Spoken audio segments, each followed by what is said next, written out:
Hi friends, welcome back to my channel సరదాగా కాసేపు. ఈరోజు మన వీడియో వచ్చేసి ఎంతో టేస్టీగా యమ్మీగా పాలకూర కర్రీ ఎలా చేసుకోవాలి అనేసి ఈరోజు మనం చూద్దామండి. ఎప్పుడూ ఒకలా కాకుండా కొంచెం కొత్తగా ఇలాగ ట్రై చేయండి, చాలా టేస్టీగా ఉంటుందండి. ఆకుకూరలు అంటే ఇష్టం లేని వారు ఉంటారు కదండి, అలాంటి వారి కోసం చక్కగా ఇలాగ చేసి పెట్టండి, ఎంతో ఇష్టంగా తింటారు. ఇలాగ చేసుకొని మనం వేడివేడి అన్నంలోకి అలాగే చపాతీ రోటీస్లో కూడా తీసుకోవచ్చండి. చాలా రుచిగా ఉంటుంది. తప్పకుండా మీరు కూడా ట్రై చేయండి, మీ అందరికీ కూడా నచ్చుతుంది. ఇక మనం లేట్ చేయకుండా వీడియోలోకి వెళ్ళిపోతాం. వీడియోలోకి వెళ్ళే ముందు మీరు కనుక ఫస్ట్ టైం నా ఛానల్ చూస్తున్నట్లయితే సబ్స్క్రైబ్ చేసుకోండి, అలాగే సపోర్ట్ చేయండి. ఇక్కడ నేను పాలకూరను ఒక 4 కట్టల వరకు తీసుకున్నానండి, చిన్న కట్టలు. ఇక ఇప్పుడు వీటిని శుభ్రంగా వాష్ చేసుకుని సన్నగా కట్ చేసుకుని ఒక సైడ్కి పెట్టేసుకుని ఉంచుకున్నాను. అలాగే స్టవ్ ఆన్ చేసుకుని ఒక కళాయి పెట్టేసి దీంట్లోకి ఒక 1.5 గరిటె వరకు కూడా ఆయిల్ వేసుకుని, ఆయిల్ కొంచెం హీట్ వచ్చిన తర్వాత దీంట్లోకి ఒక ఎండుమిర్చిని తుంపేసి వేసానండి. అలాగే తాలింపు గింజలు కూడా వేసుకొని ఇవి కొంచెం ఫ్రై అయిపోయిన తర్వాత సన్నగా కట్ చేసి పెట్టుకున్న ఆనియన్ ముక్కలు వేసుకోవాలండి. వేసుకొని ఒకసారి కలిపేసుకొని ఫ్లేమ్ని లో టు మీడియం ఫ్లేమ్లోకి అడ్జస్ట్ చేసుకుంటూ చక్కగా మనం ఈ ఆనియన్ ముక్కల్ని ఫ్రై చేసుకోవాలండి. ఇవి ఇలాగ ఫ్రై అయిపోయిన తర్వాత ఇక్కడ మనం ముందుగానే కట్ చేసి పెట్టుకున్నాం కదా పాలకూరను, ఇక కట్ చేసి పెట్టుకున్న ఈ పాలకూరని వేసుకోవాలండి. వేసుకొని ఒకసారి మొత్తం కూడా మంచిగా కలిసేలాగా కలుపుకోవాలి. ఇక్కడ మనకు పాలకూర చాలా త్వరగానే ఫాస్ట్గా కుక్ అయిపోతుందండి. ఇలాగ కలుపుకున్న తర్వాత దీంట్లోకి కొంచెం పసుపు అలాగే రుచికి సరిపడా సాల్ట్ వేస్తున్నానండి. వేసుకొని మరొకసారి మొత్తం కూడా మంచిగా కలిసేలాగా కలుపుకోవాలి. ఒకసారి మొత్తం కూడా కలుపుకున్న తర్వాత ఫ్లేమ్ని లో ఫ్లేమ్లోనే ఉంచేసుకొని మనం మూత పెట్టేసుకొని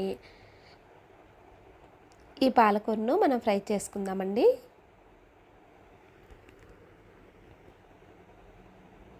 కొంతసేపు అయిన తర్వాత మనం మూత తీసుకొని చూసుకుందాము. ఇక్కడ మనకు పాలకూర చక్కగా ఫ్రై అయిపోయిందండి.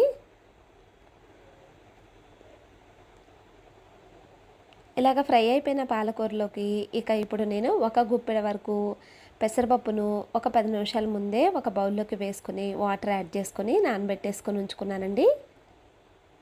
ఇక్కడ నాకు పెసరపప్పు కూడా చక్కగా నానిపోయిందండి. ఇలాగ పెసరపప్పును కూడా వేసుకొని మరొకసారి మొత్తం కూడా కలుపుకోవాలండి.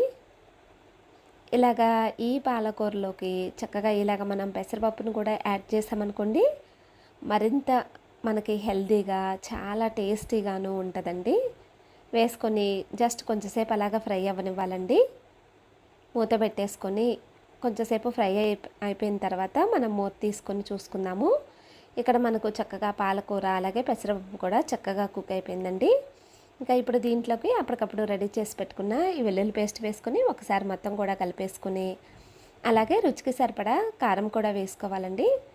వేసుకొని మరొకసారి మొత్తం కూడా కలుపుకోవాలి. ఇలాగ కలుపుకున్న తర్వాత జస్ట్ కొంచెంసేపు అలాగ ఫ్రై అవనిచ్చేసి ఇక ఫైనల్గా దీంట్లోకి కొంచెం ధనియా పౌడర్ వేస్తున్నానండి. ఇలాగ ధనియా పౌడర్ కూడా వేసుకోవటం వల్ల మంచి స్మెల్ తోటి అలాగే టేస్ట్ కూడా బాగుంటుందండి. వేసుకొని ఇక స్టవ్ ఆపేసుకోవాలండి. స్టవ్ ఆపేసుకొని వేడివేడిగా ఒక బౌల్లోకి సర్వ్ చేసుకొని తీసుకున్నామనుకోండి, మనకు ఎంతగానో ఆరోగ్యాన్ని ఇచ్చే చక్కగా ఇలాగా పాలకూరతోటి మనం కర్రీ రెడీ అయిపోయిందండి. ఇలాగ చేసి పెట్టండి, ఇంట్లోనే వారందరూ కూడా ఎంతో ఇష్టంగా తింటారు. తప్పకుండా మీరు కూడా ఇలాగ ట్రై చేయండి. ట్రై చేసి మీకు ఎలా వచ్చింది అనేది కామెంట్ చేయటం మాత్రం మర్చిపోమాకండి. ఈ వీడియో మీకు నచ్చిందని అనుకుంటున్నాను. ఈ వీడియో నచ్చినట్టయితే ఒక లైక్ చేయండి. ఇలాంటి మరిన్ని వీడియోస్ కోసం మన ఛానల్ను సబ్స్క్రైబ్ చేసుకోవటం మాత్రం మర్చిపోమాకండి. Thanks for watching.